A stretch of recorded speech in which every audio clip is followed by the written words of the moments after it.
So I was out here this morning having a one-on-one with John, and we were kind of talking about how awesome it is. And with him, like I never know. I always start out our calls are where you at? So he's back in Bangkok right now. But I'm just like, the weather is finally starting to turn nice. It's spring, and we get so caught up with just routine, that it's like we have all of this freedom and flexibility to work wherever. I'm like, you know what? I'm gonna work from the deck today. I don't always have to go to some location. It's just somewhere different in your house or somewhere, like it doesn't need to be exotic, just to kind of shake it up a bit. So hopefully this works, but I made it a point to take the laptop outside today and try to do everything from out back. That's awesome. Yeah, so, like the minute I saw the video pop up. So for those that are listening to audio only, Jason is recording this from his back porch. So I see, a bit of a mountain in the background there. It's a nice sunny day. It is super sunny. The trees. It's nice. Got the mountains. We got the pine trees. It's 56 degrees. Feels amazing. Yeah. So yeah, let's do it. Got to take advantage of this. And I know you built your outdoor space so you can work, and you did some calls from there last year, and it's just nice. It's nice to kind of break it up every once in a while and sit in a different location, and we can do that. Yeah, the spring's been a little chilly, so I haven't gotten out there yet, but I've got it ready. So as soon as it gets a little bit warmer, I'm going to be outside. Yeah, it's been chilly here too, and that's why I want to take advantage of it. It's like, it seems like there's a limited few months where you can really enjoy working from outside, and it's finally there. I planted a basil plant on Sunday, and it snowed on Monday. So, but it all melted off by noon. It's just like one of those things where it got cold enough overnight where the rain turned to snow. But it's like, but now it's nice. I think it's supposed to get to like 65 today, which is good. I like that temperature range. Nice. Yeah, because last night we were talking about joining the local pool for the summer. So we have a place to take a little one, or at least Suzanne does while I'm working. But I was debating with myself. I'm like, maybe I could take the iPad there, like cut out like around noon on a Thursday or Friday. Yeah, because take the iPad and just take some notes while I'm over there, and then go swimming. Yeah, because you invested in like a specific setup to be mobile, right? I do, yeah. So I've got the laptop. So I've got the 15-inch MacBook Pro.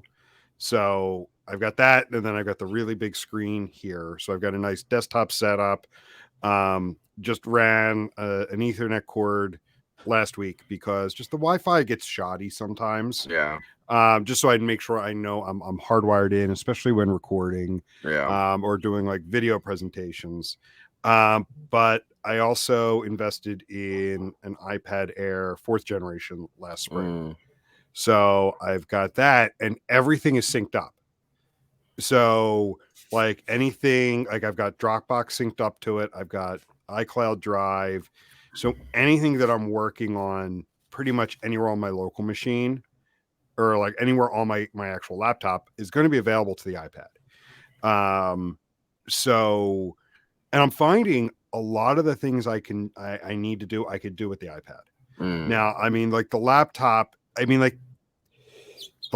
you're just faster though. I will say that. Like with the virtual keyboard on an iPad, it's definitely slow.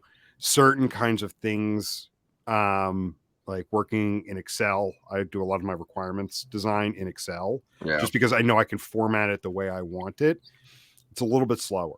Now, I am tempted to spend money on the Apple Magic Keyboard for the iPad, because then it turns it into a hybrid laptop and tablet. Yeah. So then I can take just the iPad and have the keyboard with it. And the way it does is it magnetically connects to it. And there's the connection on the back of the iPad where it's not even Bluetooth. It syncs automatically. It knows as the keyboard, the trackpad are there. So, I could take that. So like anything that I manage my work in, like I said, either like documents and Dropbox, iCloud are there, Notion, Evernote, Trello. All of those things have apps for the iPad, so I can work there. So the keyboard I'm debating may help make it faster, but like, yeah, I'm wondering if that's a good or a bad thing.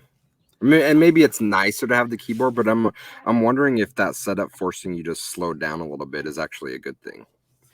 Maybe it's a good point. That's why I haven't jumped at it yet, because one of the things I do like about having the iPad and walking away from the desk is, to your point of like being tethered into an office all day, being stuck at a desk all day, you start to lose that creative juice. Yeah. Having the iPad and just having a different way of working kind of helps freshen it up, especially like it's this big.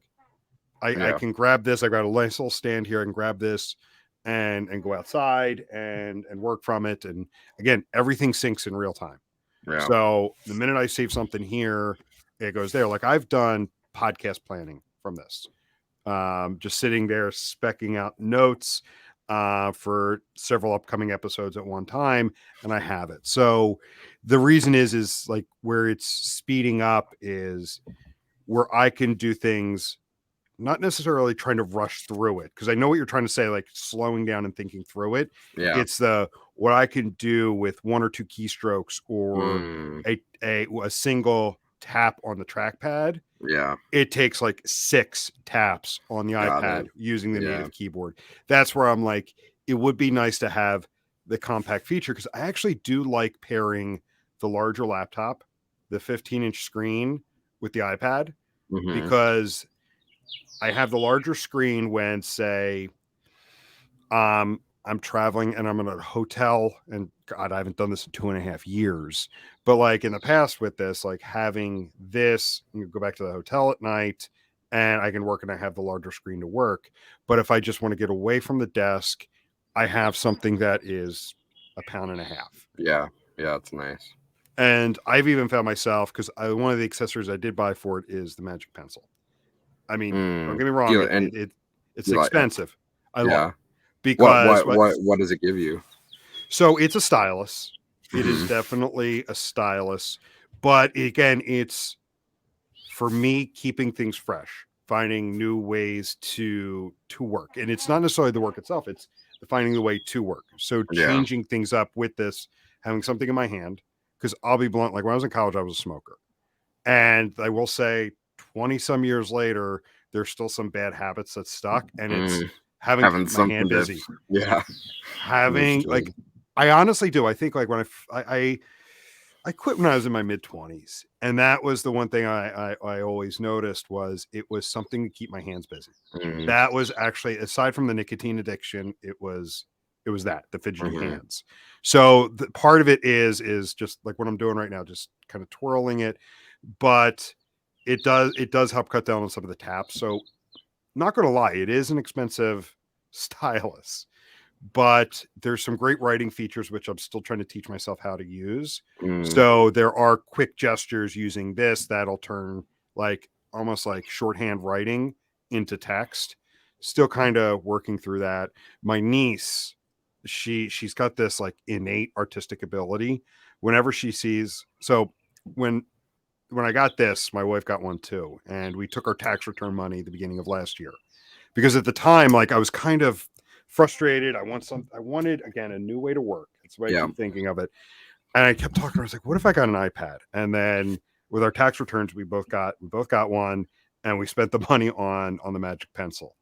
And I was like, you know what? I'm gonna get that. And so whenever I have it or my niece has it around, she grabs it and starts drawing. And I will say, for someone with artistic capabilities, it actually is a phenomenal tool to draw with. That's awesome.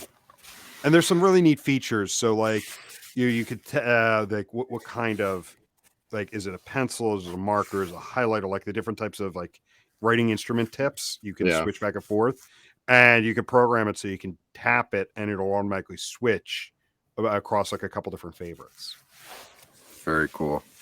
So like I'm debating, once the pool opens, maybe taking this over to the pool. So then I'm there. Yeah. You save like a Thursday afternoon or a Friday afternoon for like that period you were talking about, where like the slowing down and notes and brainstorming and just trying to get out of the routine to come up with new ideas, saving that time for a Thursday, Friday afternoon, go to the pool, bring this with me, jot down some ideas, and then go jump in the pool. Yeah.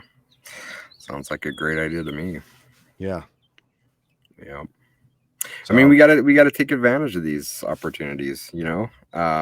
As we started off the show, we've created kind of a different way of doing things, and so being able to celebrate and enjoy these opportunities, I think, is what it's all about. yeah. And a completely unrelated story, but as I mentioned, I was talking to John this morning, and him and I were joking around on LinkedIn the other day, where I was talking about some of my thoughts around how we handle time off for people entering the company. Mm-hmm. And he said something like, is this policy retroactive, asking for a friend? Nice. And I responded something like, dude, you're already in. You can take the time off you want to take off anyway, so it doesn't matter. Mm-hmm. And I guess one of his friends in Southeast Asia messaged him. He's like, dude, it's so cool that you can joke around with your boss on LinkedIn like that. That must be an amazing culture you work in. I'm like, it is. We have fun, Yeah. I mean, you got to like, Yeah. you got to just sometimes like, you got to know when to be serious, but you also got to know when to just chill the F out and have fun. Man, I couldn't agree more. Because you're going to drive yourself nuts. Yeah. Yeah. It's a long game. It's a long game, but it's rare for people to play the long game. I know we've talked about this on other episodes, especially if you're a publicly traded company. Everything has to be about right now. We have to get there right now. And it's so refreshing and calming to be like, nah, we don't need to get there right now. We can take our sweet ass time and enjoy the journey. So that's how we see it, at least. Yeah. And all of this does tie in nicely for with my topic for today. Good. So like just talking about like the ways of doing work and being productive and trying to get those creative juices flowing so that you're actually like you're just not pounding away on a keyboard, that you're just not writing something up, it's actually something of value. There's that idea, but then just enjoying what you do and enjoying the journey, long term versus short term. All of this comes together where I want to continue our conversation around data activation. So last week we introduced the topic and we talked at it from a mostly conceptual level. What is data activation? What do people mean? When is it hype? When is it real? You laid out 3 great pillars for data activation, starting with just dashboards. Are people actually consuming the data?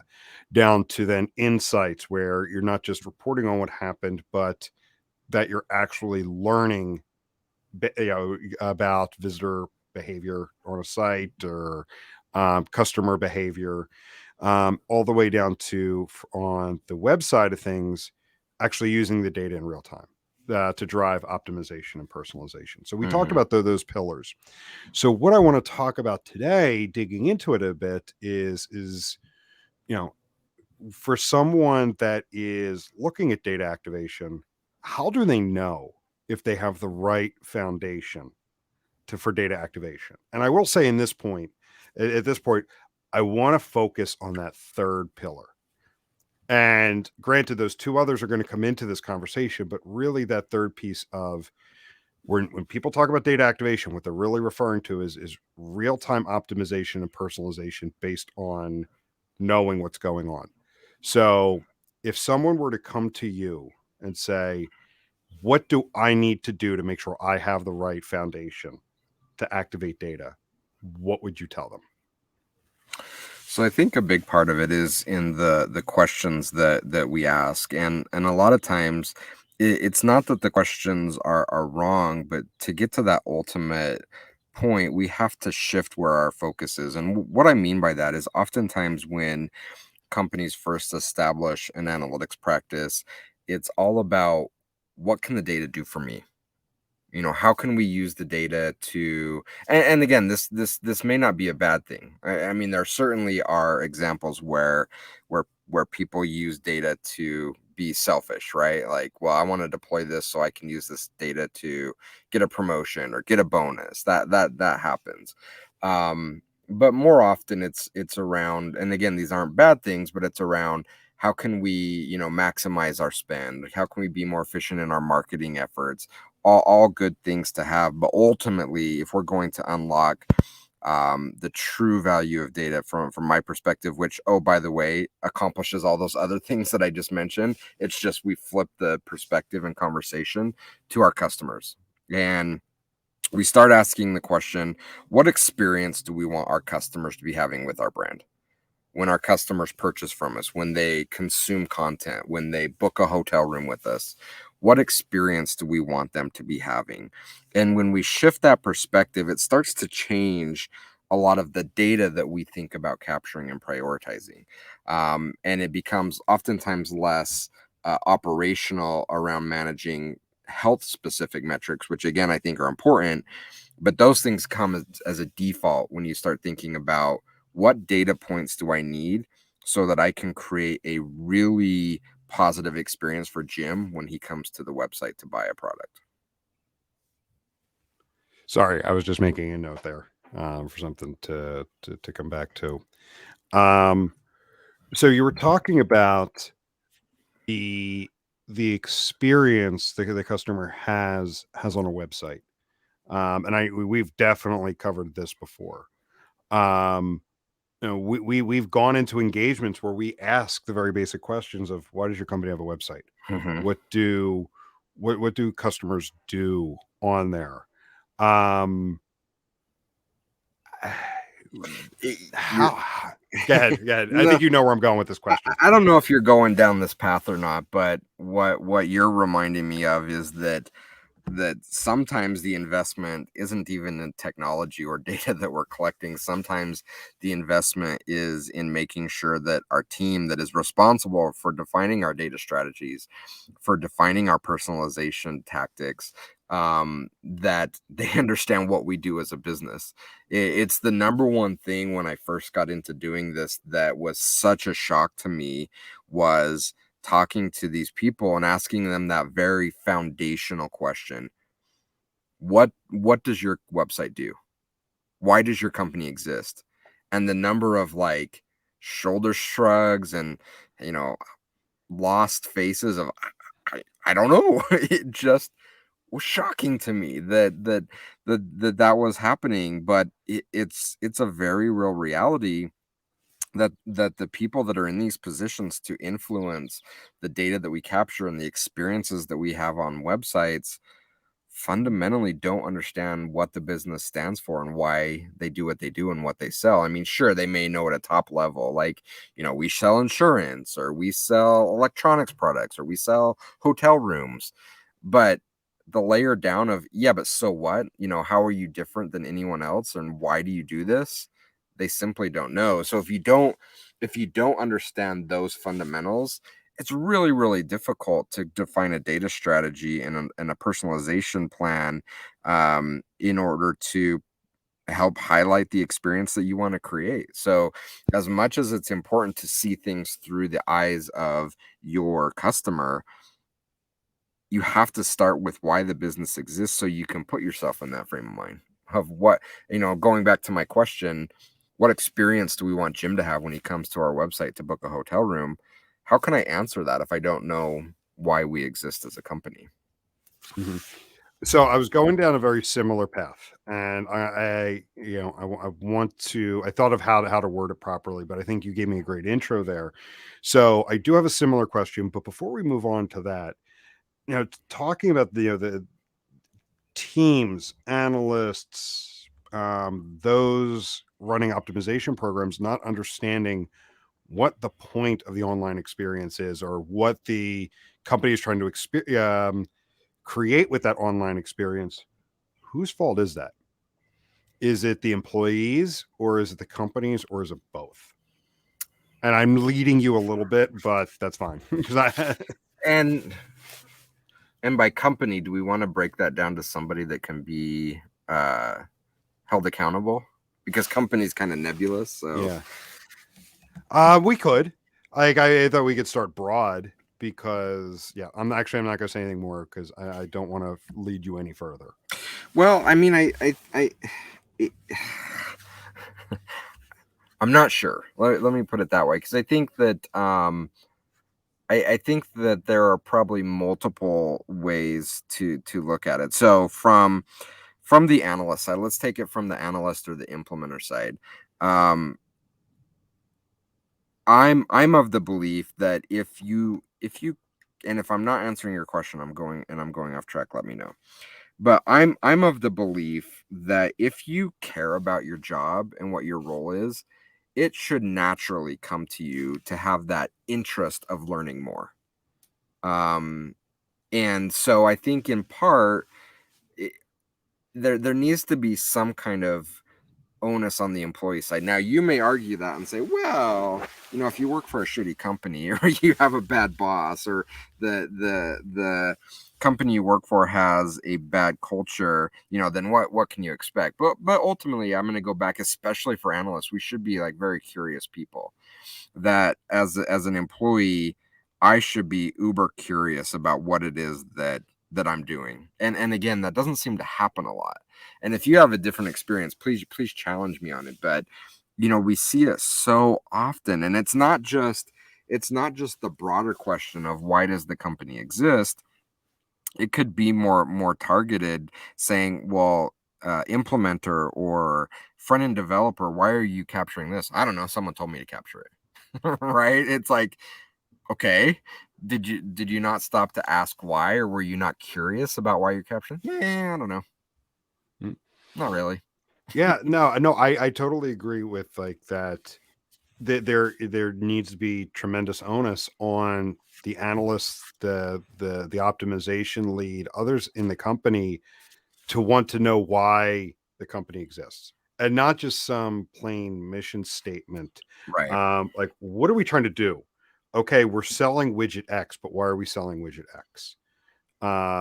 You and I've referenced it all the time. The Simon Sinek TED Talk. Mm-hmm.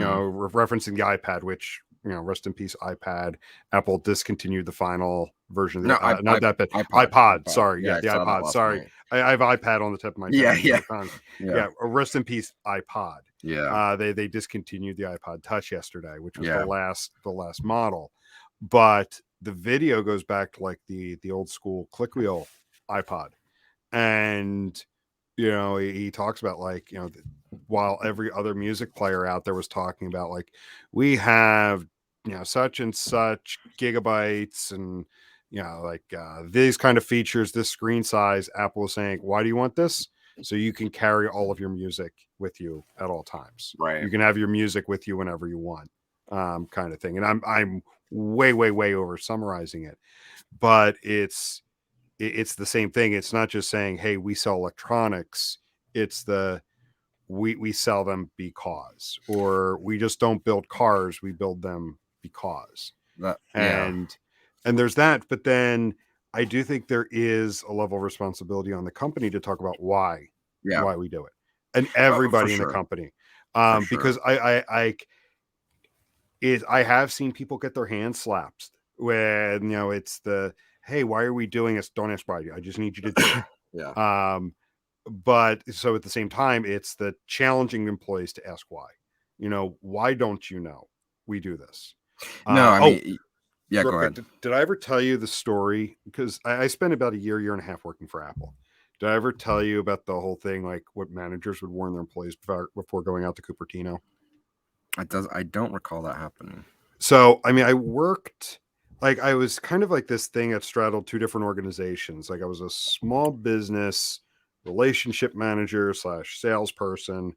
Um, I worked with people in Cupertino on the business sales side of things. So they tried this role because at the time, and especially even now, if you were a small company, like a graphic design shop with 5 people, if you called up like 1-800-Apple, the business person there is not going to give you the time of day because they're trying to sell 10,000 units to to a major enterprise Mm-hmm. or enterprise organization. So they wanted something that had connections to that, but worked out of the retail stores. So like my home base was one of the retail stores. And I remember being in there one day, and two people who work behind the Genius Bar were getting sent out to Cupertino for some training on some new products that were coming out. And I was there at my desk doing my work, and the store manager, I could hear on my shoulder, kind of pulled him aside and said, "Before you leave next week, you are to come talk to me. And the one thing I want you to answer in 3 sentences or less: what do you do here, and why are you valuable?" Mm. And they're kind of looking, and she goes, "Haven't you ever heard?" And I even turned around at that point. I'm like, "What's going on?" And there was always this urban legend around Apple employees, like if you're ever on campus, like watch out for Steve Jobs, because like he's there all the time. And like if you ever got caught in an elevator, caught in a line with him somewhere, he's going to ask you, "What do you do here, and why is it valuable?" Mm. And if you could not answer clearly and concisely, he would find out who your boss was and who your boss's boss was, and would ream them out. Like, why is this person on our payroll? And they don't know why they're here and what value they bring to us and our customers. And I'm like, "Are you serious?" And she goes, "Yeah, It's it's a kind of an thing. urban legend, but it's true." She's like, Mm. "It is absolutely true." She actually, one of her colleagues that happened to her, one of her colleagues got that phone call, like from her boss's boss, saying like, "Why does this person not know why they're here?" And that has always stuck with me. Like, yeah, Yeah. you need to be able to concisely answer why you do what you do. Yeah, so a couple things on that. One completely unrelated, but I got into a little bit of a debate on LinkedIn the other day about remote work, and someone said something like, "Well, if you're choosing to do remote work, you're basically admitting that you're worthless to the company. You really have no value. Like they may give you some little job, but if you're working remote, you're not valuable." And I stopped to think, I'm like, why are you hiring people that have no value to the company? So when you said that, it reminded me of that. It's like maybe we should be asking ourselves that more often. Like, why are we hiring people if they're not creating value for the company? Um, It and if gets we, lost in the day to day. yeah, People forget the why. and we need to remind people of that. And I think that's on executive leadership, and that needs to flow from the top down. Someone, whether it's Steve Jobs at Apple back at that time, or other companies, that needs to be set at the top and then flow down to the management team, so then it gets to Jim to say, "Hey, this is what we do here and why it's important." Oh no, by the way, if you run into him in the elevator, be prepared to answer that. Yeah, it starts with leadership. um and for a good chunk of companies, I don't know that they know that. So it may be hard to answer. Even as a leadership team, oftentimes the purpose, and we've talked about this, is, well, our purpose is to create more profit. And in fact, there's a very real economic theory, and I can't remember the guy's name that published the theory on it, but there's a very widely held belief that companies only exist to create more profits. And if they're not creating more profits, then they're failing. And when that is your purpose, Jim doesn't care. Like, to go back to the line in Office Space, which is now what, 20 something years old, but And still it was incredibly prophetic. more true than ever, maybe even more so. Like, if Initech ships a few more units, I don't see another dime. Like, you don't care. Like, if our purpose is profit, is there any wonder why our employees have no idea what they do there and why they're valuable? No, the only value they have is to make the company more money, and employees don't care because they're not getting rewarded for that. There's nothing special about that to the employee. So I think that's a huge problem, and it leads to some very bad experiences, and we're seeing it right now. We're seeing, whether you want to call it the great resignation or migration or whatever you want to call it, that's because of this, because so many employees have been in these environments in which their purpose was creating more profit than we created the year before. And for most employees, that creates very bad experiences. And people are at a point now, and the pandemic really was a wake-up call. It's like, really, like, we're gonna devote all of our happiness in life to something that really, like, we're not behind the purpose. No, I'm gonna go look for something more meaningful in my life.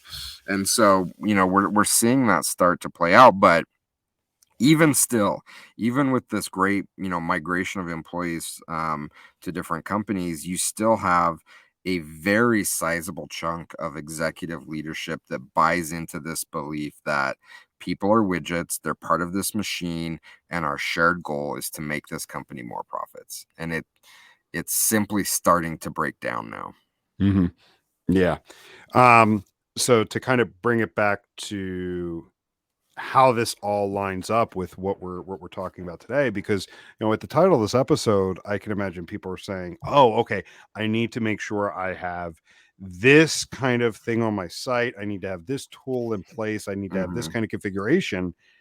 Everything we've talked about for the last 20 minutes is the most important piece of any kind of data activation foundation, is understanding why the company's in business, why they have an online experience, and why customers want to buy from them.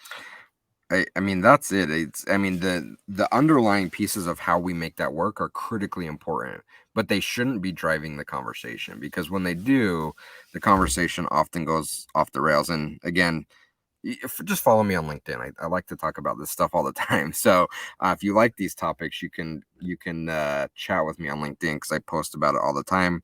I think it was last week I posted about this topic, where there's so many conversations happening in the data activation space specific to optimization around, well, we need this tool that's fully integrated with our data lake, and we're going to do these advanced modeling statistics on top of it.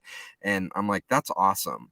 But why are we doing that? And our good friend Randy jumped in and said, really, it should just be about, making it easier for people to find what we sell, so they can give us their money.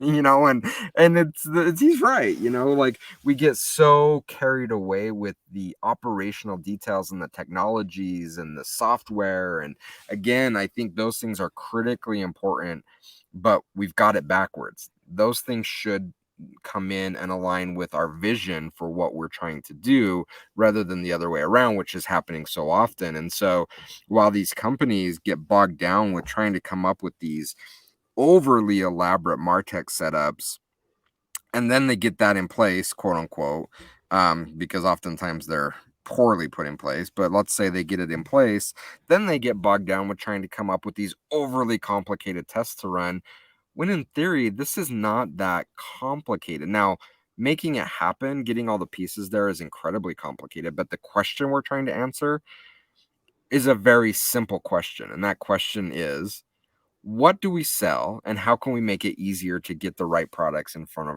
the customers where those products align the best? That's really what we're trying to do. And unfortunately, we overcomplicate that in our kind of over exuberance to do cool things, but which ultimately don't really solve much.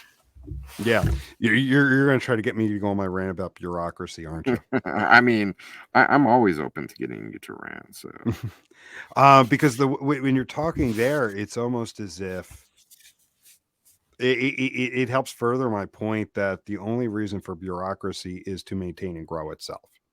Whether, no matter where you're looking at it, but especially with corporate bureaucracy, the TPS reports.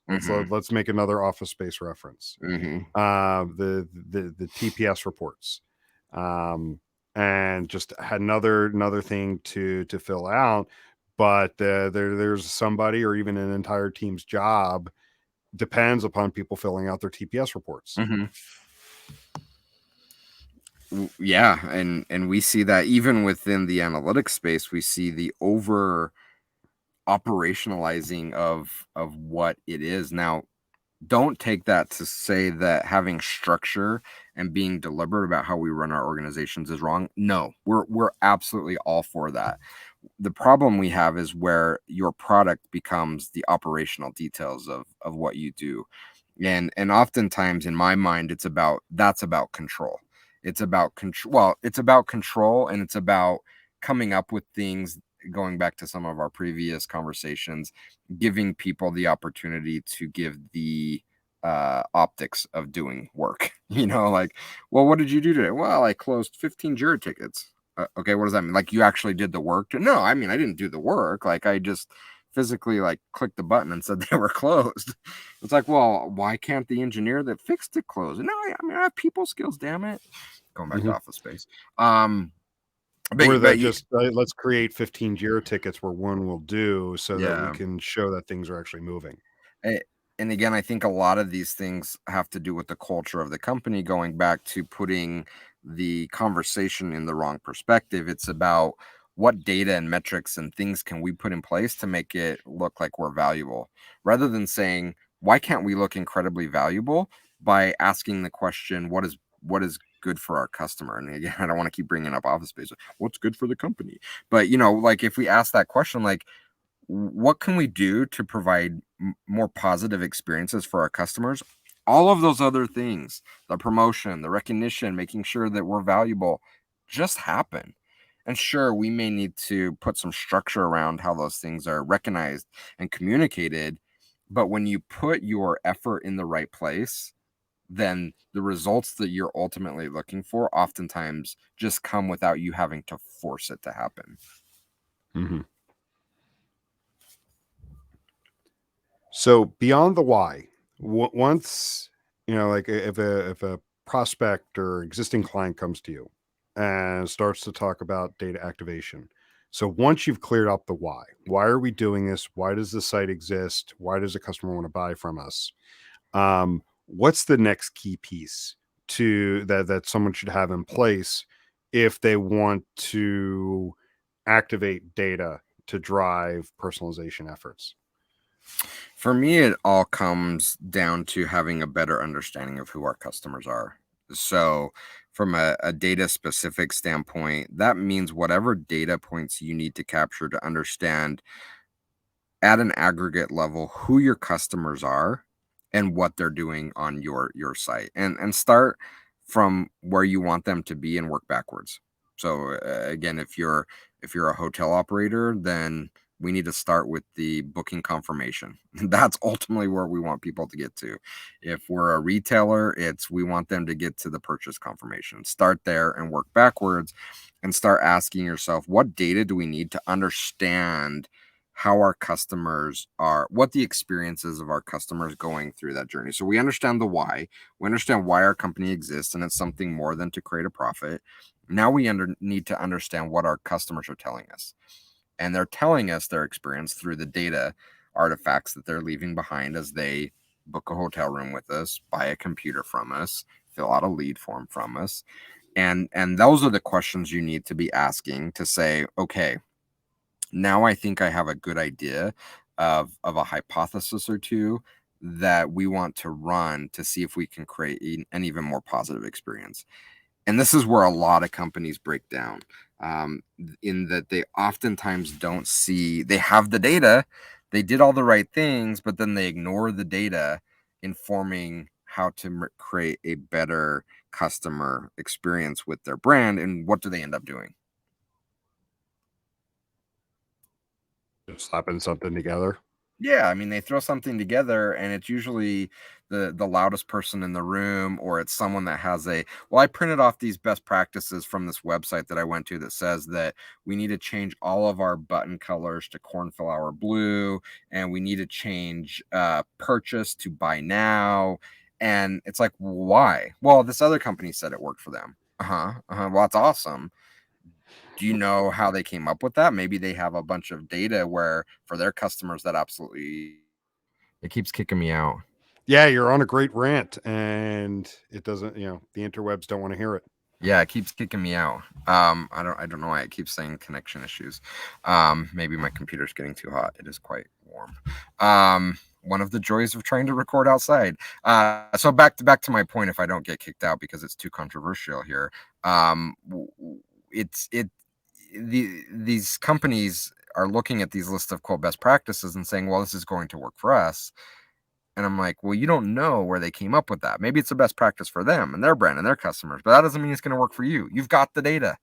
Use the data. Allow the data to help you define your strategy. So once you understand why, like what does my company do? What does it sell? Why are we in business? Then we can start asking questions of the data. Either hopefully the data is there, but if not, then that's going to help inform our data strategy. So what questions do we need to ask of the data in order to understand what experiences our customers are having with our website or our app or our kiosk or fill in the blank? And from there, we can then start to define a strategy. We can then start to come up with some tests that we can run to see if we can continue to refine that process to ultimately provide a better and more positive, enjoyable customer experience. Which, oh, by the way, is going to result in more money for us, a promotion for Jim, a write up from our boss that we did something amazing. All that stuff is just going to happen, Mm-hmm. Yeah, and I like how you talk about like people just like best practices. Like early in my career, I definitely gravitated toward business speak like that. Like best, we need best practices. We need to do this. And it's one thing to have kind of like again, like it's again not calling them best practices, but what I found is best practices, it's like it's a cop out for not it's actually lazy. thinking. It's It lazy. is. There's like I think of like I'm actually wiring up a new implementation for a new site a client is deploying. And yes, there are several things that are custom within a web analytics implementation, but are for me when I wire something up, they're core for me. Because I can, for any client, I can explain the value of it. That being said, I've tried to strike the term best practices because, to your point, it's the when people lean on the idea of best practices so they don't have to think or they don't have to explore or, God forbid, come up with an idea that may not work. Yeah, and don't get me wrong, I think there's huge value to having frameworks and reusable things that we can use, but that shouldn't cause you to move forward without asking the question, does it work in this scenario? Does this work for us? And unfortunately, we see that happening so often. You can start from that place, but you have to ask the question, for our brand, for our business, for this component on the website, for this experience, does this framework work? If so, awesome. We just saved ourselves a bunch of time. But if it doesn't, then the question is, do we have to do something completely different? Can we tweak this? So by all means, like those things that other companies have used or more general principles, absolutely have them in your toolkit to use, but don't use it as an excuse to say, okay, that's done, we can move on to the next thing. That's just the starting point, and we need to continually ask the question, but will this work for us in this scenario? And I'm trying to shade my computer because the one thing that I learned is I can work out here, but my electronics apparently want shade. Yeah. All right, then we'll start to wrap it up. I mean, we're getting close to our normal time anyway. Yeah. So, but yeah, like just so we don't go too long and your computer overheats or connection gets lost, because I that's happened to my phone. The phone sits in the sun, then it overheats, so it then completely shuts off. Yeah. To prevent it from like really burning up. Right. So we're going to continue this topic. We're not done with it yet. Like the overall broad topic of data activation. But if there's, I would just say like one other thing. If there's one other thing that maybe we didn't talk about today that you would tell a client or a prospect that they need to have in place to make sure that they have a solid data foundation or a solid foundation for data activation, what would it be? Well, I think it's having a connected team. And I won't draw this out, but I think there's three pieces to it. And one of the reasons why data oftentimes struggles to get leverage within companies and they fail to see the value of it is they compartmentalize it. You have the business stakeholder that wants outcomes, hair in my mouth. You have the implementer that's getting the data there. Then you have the analyst, optimization strategist that's building the thing, and they're all disconnected. So I think that's the one thing that we didn't touch on is the importance of all three of those roles working cohesively together for one desired outcome. rather than them working piecemeal separately trying to make it work. It rarely just works that way. You have to be together as a cohesive unit to really drive the maximum value that you're capable of doing when you have the right strategy in place. Mm-hmm. And that's exactly where I was going to go as well. Like, because I can think of like immediately, like, making sure that like your development team, your product team are all on board with this. Mm-hmm. Because yeah, like you can have the analysts, you could have the optimization team, you could have development, you could have product owners, you could have project teams. But if one of any of them isn't bought in, you're going to run into issues. Oh my Like, gosh, we could have a whole episode on that. I have so many examples of that happening. yes. And maybe we might. But yeah, like I mean, I've seen it where you've got developers who are eager and willing to dive into it. They see the value in it, but then product owners that don't agree with the business owner. That's Like right. I've seen it where organizations where the business is separate from product. Mm-hmm. So then the product owners are like, no, We this is own this. not We're on doing my it this roadmap. way. Yeah, no, this is not on my roadmap. These Yeah. features are on my roadmap. So no, I cannot prioritize this with the development team, even though they want to do it. Yeah, that's right. And that could be everything from making sure that the right data is available, the right tools are deployed, getting into like the finer details of it. Yeah. No, it's a great topic and very much one that is a struggle for a lot of people, not just analysts and optimization folks. Like it's a very real challenge in business. Yeah. Cool. Well, this has been fun. Yeah. Again, I'm loving this topic, and it's it's definitely cool. Again, for our listeners, I was not prepared for Jason to be broadcasting outside. It was a surprise for me as much as everybody else, and we'll definitely coordinate the next time we do that. But yeah, for but sure. yeah, really cool seeing a different background there. Yeah, I agree. Let's do it. Cool. All right, then we will go ahead and wrap up there and talk to everyone later. See ya. See ya.